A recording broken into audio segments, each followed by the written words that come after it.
Sydney test का पहला दिन भारतीय टीम के लिए एक डरावना ख्वाब साबित हुआ और इंडिया की वो बैटिंग लाइनअप जिसमें रोहित शर्मा को ड्रॉप किया गया और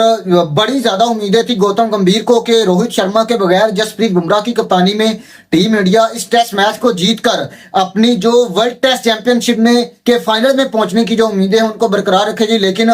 भारतीय टीम की बैटिंग लाइनअप जिस तरीके से कोलैप्स किया उसने, देखें अब आपको विराट कोहली और रोहित शर्मा के बगैर परफॉर्म करना होगा और उसकी आदत अब आपको डालनी चाहिए, क्योंकि चेतेश्वर पुजारा, अजिंक्य रहाणे वगैरह आपके जो सीनियर प्लेयर थे उनको आपने पहले ही साइडलाइन किया। हालांकि मेरे ख्याल से चेतेश्वर पुजारा का ऑस्ट्रेलिया के अंदर जिस तरीके का उनका ट्रैक रिकॉर्ड है, आपको वो चीज बताती है कि चेतेश्वर पुजारा क्या कर सकते थे।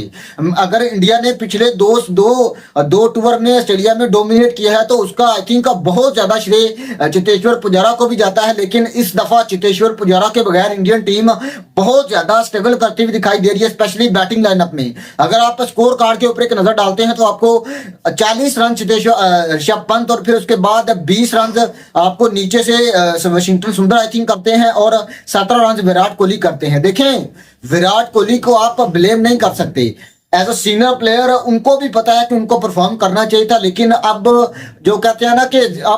अब उनका लास्ट सेशन चल रहे हैं उनके कैरियर के, और मेरे ख्याल से अब अगर उनसे परफॉर्म नहीं हो रहा तो आई थिंक अब उनको भी सोचना होगा कि इस सीरीज के बाद जिस तरीके से रोहित शर्मा को साइडलाइन किया गया है एज अ कैप्टन, जब आपको टीम से ड्रॉप किया जाता है तो आपको बहुत ज्यादा चीजों का पता चलता है कि आपकी टीम में क्या जगह रह गई है। और अगर तो Rohit Sharma as a player team से बाहर होते तो फिर हम समझ सकते थे, लेकिन अगर आपको एज अ कैप्टन टीम से बाहर किया गया तो फिर आई थिंक रोहित शर्मा को अब सोचना होगा कि उनको रिटायरमेंट की तरफ जाना है। और विराट कोहली के लिए भी ये एक लेसन है कि आप अपना जो कैरियर है उसका एक बेहतर तौर पर एंड करें और आपको एक फेयरवेल दिया जाए टीम की तरफ से। लेकिन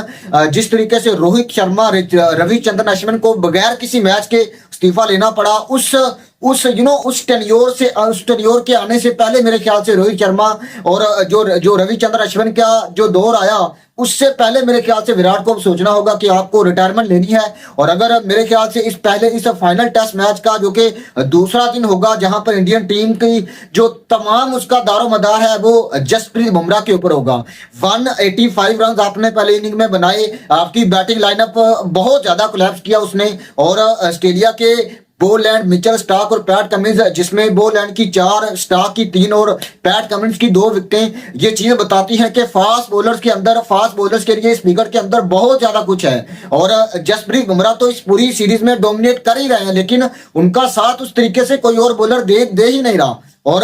टेस्ट मैचेस में और स्पेशली मैचेस जो है वो आपको एक आधा प्लेयर नहीं जितवाता, स्पेशली टेस्ट मैचेस। अगर आपकी बॉलिंग में सिराज है, फिर उसके बाद प्रसिद्धि कृष्णा है, मतलब आपका भी एक फर्ज बनता है कि जसप्रीत बुमराह का कम से कम साथ तो दें। और जसप्रीत बुमराह, मेरे ख्याल से तमाम उम्मीदें जो है वो जसप्रीत बुमराह के ऊपर होंगी। 9 रन के ऊपर ऑस्ट्रेलिया की एक विकेट जो है वो गिर चुकी है और अब पहला सेशन नई गेंद के साथ किस तरीके से इंडियन टीम बॉलिंग करती है, स्पेशली जसप्रीत बुमराह और मोहम्मद सिराज जी किस तरीके से उस नई गेंद का इस्तेमाल करते हैं, किस तरीके से उस नई गेंद को जो है वो यूटिलाइज करते हैं। और ऑस्ट्रेलिया की बैटिंग लाइनअप को आप गिरा सकते हैं ऐसा नहीं है, क्योंकि पहले 10-15 ओवर नई गेंद के साथ, स्पेशली पहले 10 ओवर बहुत ज्यादा क्रूशियल हो गए इंडियन टीम के लिए, क्योंकि ऑस्ट्रेलियन टीम अब आपको जो है वो देखें, ऑस्ट्रेलिया के अंदर अगर आपने डोमिनेट करना है या फिर आपने जीतना है तो फिर आपको शुरुआत बहुत ज्यादा अग्रेसिव लेनी होगी, क्योंकि अगर ऑस्ट्रेलिया की टीम आपके ऊपर हावी हो जाती है तो फिर उसको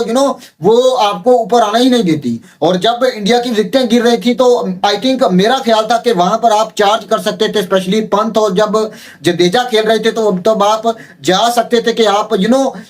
कोई 2-3 ओवर अगर बड़े लगा देते। टेस्ट मैचेस है, लेकिन जब आप 1-2-3 बड़े ओवर लगा देते तो फिर हो सकता है कि बैकफुट के ऊपर जाकर थोड़े बहुत जो है वो गलत फैसले करता पैट कमिंस और आपको मैच में वापस आने का मौका देता। लेकिन वहां पर आपने बहुत ज्यादा डिफेंसिव क्रिकेट खेली, जिसकी वजह से पैट कमिंस और बोलैंड ने, फिर मिचेल स्टार्क ने आपके ऊपर अटैक किया और फिर नतीजा आपके सामने ही था। और दूसरे दिन का खेल जसप्रीत बुमराह के ऊपर बहुत ज्यादा जो है वो डिमांड रहेगी, बहुत ज्यादा उनके ऊपर भरोसा रहेगा टीम इंडिया का, क्योंकि जसप्रीत बुमराह वो एक इकलौते ऐसे बॉलर हैं जो कि आपको इस मैच में वापस ला सकते हैं, क्योंकि ये मैच WTC के फाइनल की टिकट का बहुत बहुत ज्यादा दारोमदार इस मैच के ऊपर होगा। और आई होप कि जसप्रीत बुमराह आपको उस तरीके की जो है वो उस तरीके की जो है वो एंड करवा के देंगे जिस तरीके की आप उनसे एक्सपेक्ट करते हैं। और जिस तरीके का खतरनाक स्विंग देखने को मिलेगा दूसरे दिन के पहले सेशन के पहले 10 ओवर में नई गेंद के साथ, आई थिंक जसप्रीत बुमराह मेरे ख्याल से बहुत ज्यादा इफेक्टिव साबित हो सकते हैं अगर तो उनका साथ देते हैं मोहम्मद सिराज और प्रसिद्ध कृष्णा।